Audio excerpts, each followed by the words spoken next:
Hello, everyone, and welcome back to Historical Trivia.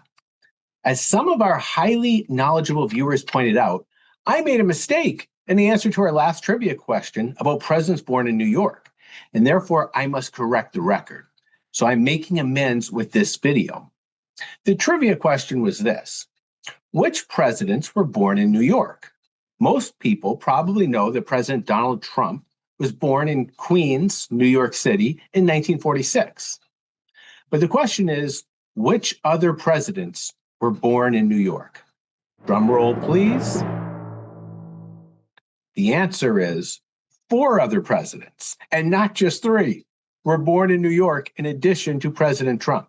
The other presidents were Franklin Roosevelt, who was born in Hyde Park in 1882, Theodore Roosevelt, who was born in Manhattan in 1858, Millard Fillmore, who was born in Summerhill in 1800, and Martin Van Buren, who was born in Kinderhook in 1782.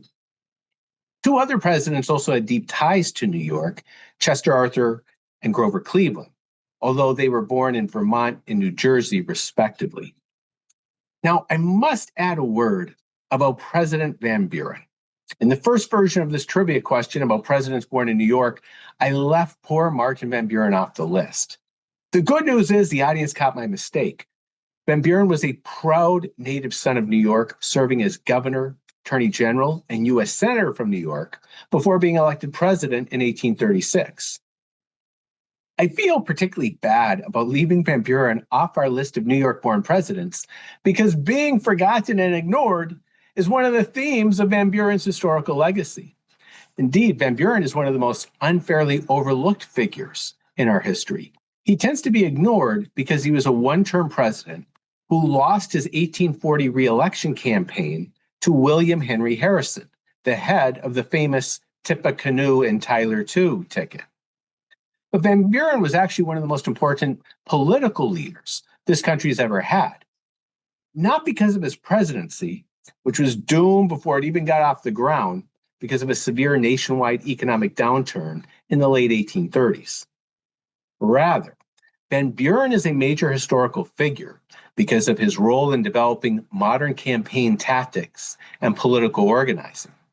He, more than any other single leader, turned the Democratic Party into a sophisticated campaign operation.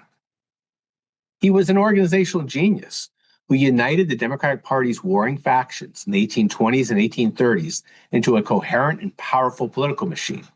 He also established new advertising strategies that emphasized catchy slogans and new campaign fundraising tactics that brought unprecedented amounts of money into American campaigns. Van Buren's archenemies, the Whig Party, paid him the ultimate compliment by copying his tactics, as later did the Republican Party. It was with good reason, therefore, that Van Buren's friends and enemies nicknamed him the Little Magician. Martin Van Buren will always have the distinction of being New York's first president. Please like and subscribe to our YouTube channel and be on the lookout for our next trivia question. It might even involve Martin Van Buren.